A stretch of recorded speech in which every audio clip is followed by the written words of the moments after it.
What happens when one woman's personal life becomes inseparable from a nation's history? For over 70 years, Queen Elizabeth II's reign shaped modern Britain, and there's no better show to have shared this incredible story than Netflix's The Crown. From Churchill to Thatcher, from Diana's tragic death to royal scandals that shook the monarchy, I'm taking you through the complete journey of The Crown in just a couple minutes. No episode skipped, no major moment missed. Season 1.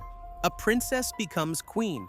1947 to 1955. Our story begins in 1947 with a young Princess Elizabeth madly in love with Philip Mountbatten. He wasn't exactly what the royal family wanted for the future queen. A Greek prince with no money and a complicated family history. But love won. Philip gave up his titles and took the name Mountbatten to marry Elizabeth, in a wedding that brought some joy to post-war Britain. While the couple starts building their family with Charles and Anne, Elizabeth's father, King George VI's health rapidly declines. He coughs up blood in a bathroom sink, lung cancer, though nobody says it out loud. The king had already been struggling since taking the throne after his brother Edward VIII abdicated to marry American divorcee Wallis Simpson, a scandal that rocked the monarchy years earlier. Elizabeth and Philip are sent on a Commonwealth tour in his place, and while in Kenya, the news arrives. The king is dead. At just 25, Elizabeth becomes queen. She returns to London, still processing her grief when duty calls immediately. "I'm sorry for your loss," someone tells her. "Which one?" she asks, meaning both her father and her freedom. Back in London, Winston Churchill returns as prime minister at 77 years old. His cabinet thinks he's too old and out of touch, urging Elizabeth to ask him to resign. Elizabeth struggles with asserting authority over this legendary statesman who once tutored her on constitutional matters. When a deadly Great Smog blankets London, killing thousands, Churchill initially downplays its significance. But his secretary's death in a smog-related accident changes his perspective. He takes decisive action, impressing the young queen and earning his place. This becomes Elizabeth's first lesson in allowing events to resolve themselves rather than forcing change. Meanwhile, Elizabeth's sister Margaret falls desperately in love with Peter Townsend, her father's married equerry who's now divorced.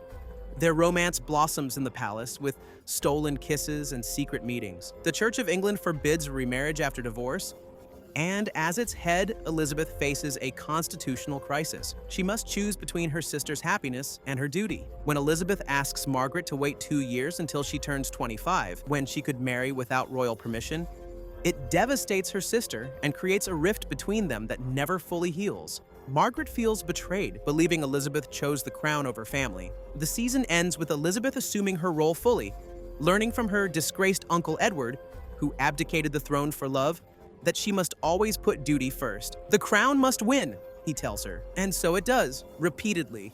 Season 2, Marriage and Monarchy Under Pressure, 1956 to 1964. Season 2 dives deep into the growing strain between Elizabeth and Philip.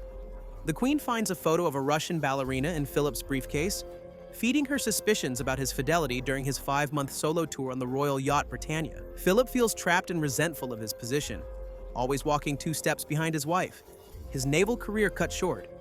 Philip's friend, Mike Parker, serves as his private secretary, but when Mike's wife files for divorce citing his infidelity, the scandal threatens to engulf Philip too. The press begins investigating Philip's activities, forcing Elizabeth to confront him. "I have nothing to hide from you," Philip tells Elizabeth. But we're never entirely sure if that's true. To appease Philip's frustrations, Elizabeth names him a Prince of the United Kingdom and increases his role in the coronation of their children. Their marriage stabilizes enough for them to have another child, Prince Andrew, but the underlying tensions remain. As they navigate these personal struggles, Britain faces its own crisis. Prime Minister Anthony Eden launches a disastrous military operation to seize the Suez Canal from Egypt after its nationalization by President Nasser. The United States refuses to support Britain, and international backlash forces a humiliating withdrawal. The stress destroys Eden's health, and he resigns after just 2 years in office. Harold Macmillan replaces Eden, but faces his own scandals when his wife's decades-long affair with another politician becomes common knowledge. The personal and political continue to mirror each other as the private lives of public figures come under increasing scrutiny. Princess Margaret, still heartbroken over Townsend, meets photographer Anthony Armstrong Jones, Tony. Their rebellious relationship shocks the palace with its modernity and bohemian flair. Tony moves in artistic circles far removed from royal protocol, photographing Margaret in ways that push boundaries. When a provocative photo of her runs in the newspapers, it signals a changing monarchy. Margaret and Tony marry quickly after she learns Townsend is engaged to someone younger. Elizabeth, pregnant with Prince Andrew, gives her blessing, despite learning that Tony may have fathered a child out of wedlock. The marriage seems passionate but volatile from the start.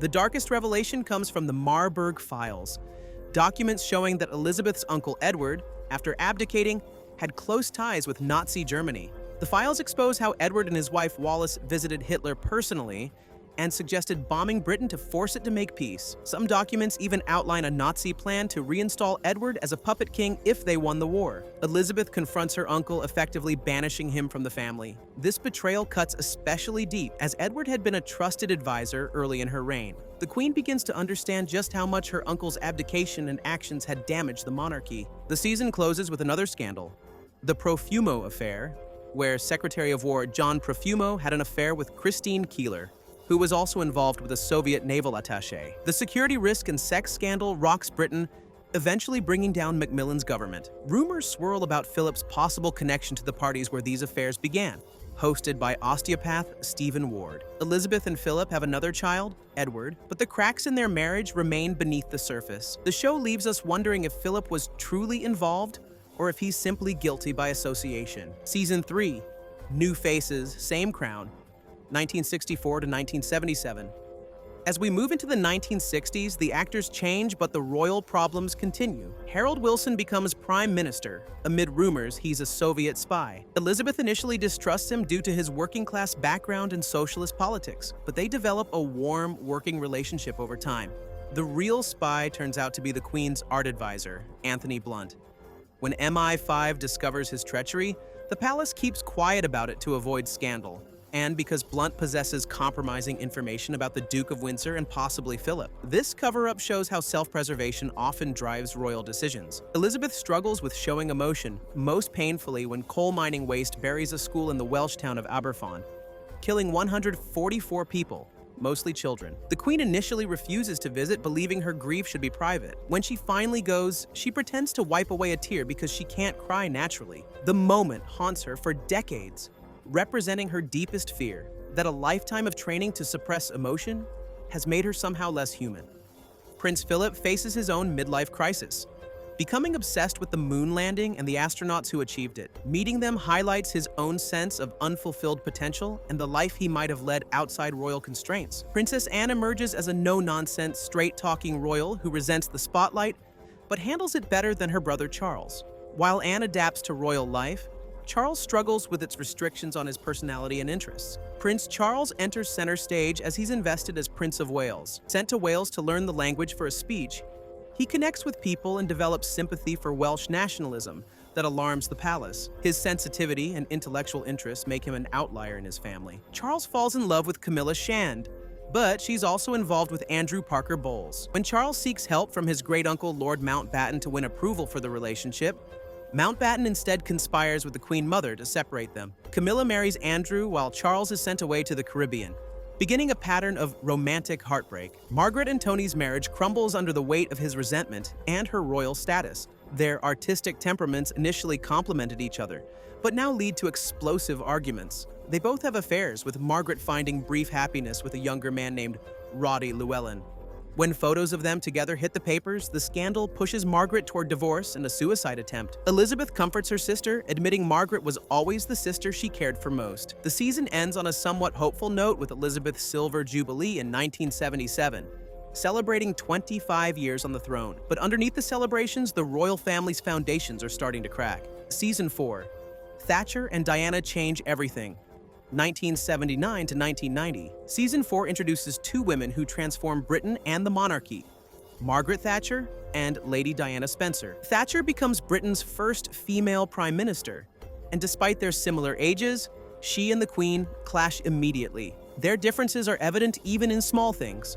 While Elizabeth enjoys her annual summer holiday at Balmoral Castle in Scotland, Thatcher finds the royal family's games and traditions pointless. Thatcher's harsh economic policies cause massive unemployment and social unrest. Her belief in individual responsibility runs counter to Elizabeth's sense of community and duty. Their conflict peaks over sanctions against apartheid South Africa, with Thatcher refusing to join Commonwealth leaders in supporting them, citing economic concerns. When Argentina invades the Falkland Islands, Thatcher goes to war to reclaim the British territory. The conflict boosts her popularity but deepens social divisions. A man named Michael Fagan even breaks into the Queen's bedroom to tell her how Thatcher is destroying the country. In reality, their conversation was brief, but the show uses it to highlight the growing discontent. Meanwhile, Prince Charles, now 30 and still unmarried, meets the young, shy Diana Spencer at her family home while dating her older sister. The royal family immediately approves of Diana. She's aristocratic, virginal, and seems malleable. What they don't see is how poorly matched Charles and Diana are. He still loves Camilla, while Diana, just 19, has no idea what she's getting into. Their courtship is brief and mostly conducted through phone calls while Charles is away. Diana passes the Balmoral test, charming the royal family during a weekend visit, but barely spends time with Charles before their engagement. When she discovers a bracelet Charles had made for Camilla, she wants to call off the wedding, but her sisters tell her it's too late. Your face is already on the tea towels. Their fairy tale wedding masks serious problems. Diana struggles with bulimia and loneliness in the palace. Charles resumes his relationship with Camilla almost immediately. Their incompatibility becomes obvious during a disastrous tour of Australia, though Diana's connection with the public shows her natural royal abilities. When Diana gives birth to William and Harry, the marriage seems secure publicly, but privately it's falling apart. Diana gains worldwide popularity, which only makes Charles more resentful. By the end of the season, both are having affairs and barely speaking. Princess Anne's marriage also ends, while Princess Margaret undergoes lung surgery, a consequence of her heavy smoking. The royal family seems to be collapsing from within, just as its public image soars thanks to Diana. Margaret Thatcher's downfall comes when her own cabinet turns against her over European policy. Though Elizabeth remains politically neutral publicly, she nudges events along, eventually awarding Thatcher the Order of Merit after her resignation, a personal gift from the sovereign acknowledging her historic significance. The season ends with a chilling warning from Philip to Diana when she threatens to leave Charles. "I wouldn't do that if I were you. Let's just say, I can't see it ending well for you." Season 5, The Monarchy in Crisis, 1991 to 1997. The 1990s bring the monarchy's biggest crisis since the abdication. Charles and Diana's marriage publicly unravels through leaked phone calls, including the infamous Tampon Gate, where Charles tells Camilla he wants to be reincarnated as her tampon, tell-all books, and explosive interviews. In Diana's famous BBC interview with Martin Bashir, she says, "There were 3 of us in this marriage," referring to Camilla. Queen Elizabeth calls 1992 her annus horribilis horrible year, when 3 of her children's marriages collapse and Windsor Castle catches fire, destroying priceless artworks and royal apartments. The public questions why taxpayers should fund repairs when the Queen pays no income tax, forcing Elizabeth to open Buckingham Palace to tourists and agree to pay taxes for the first time. John Major replaces Thatcher as Prime Minister, and rumors spread that Charles is impatient to be king. Charles begins a media campaign to rehabilitate his image and make the case for his modern vision of monarchy. Major serves as intermediary when Charles and Diana finally separate formally. Meanwhile, Diana navigates life outside the royal bubble, using her celebrity for causes like AIDS awareness and landmine removal. She appears increasingly isolated but effective as a humanitarian figure. The media remains obsessed with her every move, setting the stage for tragedy. Mohammed Al-Fayed, the Egyptian owner of Harrods department store, desperately seeks acceptance in British society. He renovates the Duke of Windsor's former Paris home and hires the Duke's valet, Sidney Johnson. This connection will become important later when Al-Fayed's son, Dodi, meets Diana. The Queen begins to question her relevance as public support for the monarchy drops to historic lows. The HMS Britannia, her beloved royal yacht, is decommissioned as a cost-cutting measure, bringing a rare public tear from the Queen. She wonders if she, like the yacht, has become outdated. The season ends as Tony Blair wins a landslide election in 1997, promising to modernize Britain, and Diana begins a relationship with Dodi Fayed after spending the summer on the Al-Fayed yacht. The stage is set for tragedy. Season 6, Death of a Princess and End of an Era, 1997 to 2005. The final season begins with Diana and Dodi's blossoming relationship. After spending time on the Al-Fayed yacht in Saint-Tropez, where paparazzi take the famous photos of Diana in a swimsuit, they travel to Paris. On August 31st, 1997, their car crashes in the Alma Tunnel while fleeing paparazzi. Both are killed instantly. The royal family's cold response shocks the nation. They remain at Balmoral Castle in Scotland, keeping the young princes away from the public eye and refusing to fly the flag at half-mast at Buckingham Palace. As public anger grows, newly elected Prime Minister Tony Blair famously calls Diana the People's Princess and persuades Elizabeth to return to London and address the nation. Diana's funeral becomes a worldwide event, with her brother Earl Spencer giving a pointed eulogy that seems to criticize the royal family. Young Prince William, just 15, walks behind his mother's coffin alongside his father, uncle, grandfather, and Earl Spencer, an image that haunts him into adulthood. The final episodes jump forward to the early 2000s. Princess Margaret, her health broken by years of smoking and drinking, dies in February 2002 after a series of strokes. The Queen Mother follows just 6 weeks later at 101, marking the end of an era. Elizabeth faces these personal losses with her characteristic stoicism, but seems increasingly isolated as the old guard passes away. William begins university at St. Andrews, where he meets Kate Middleton in an art history class.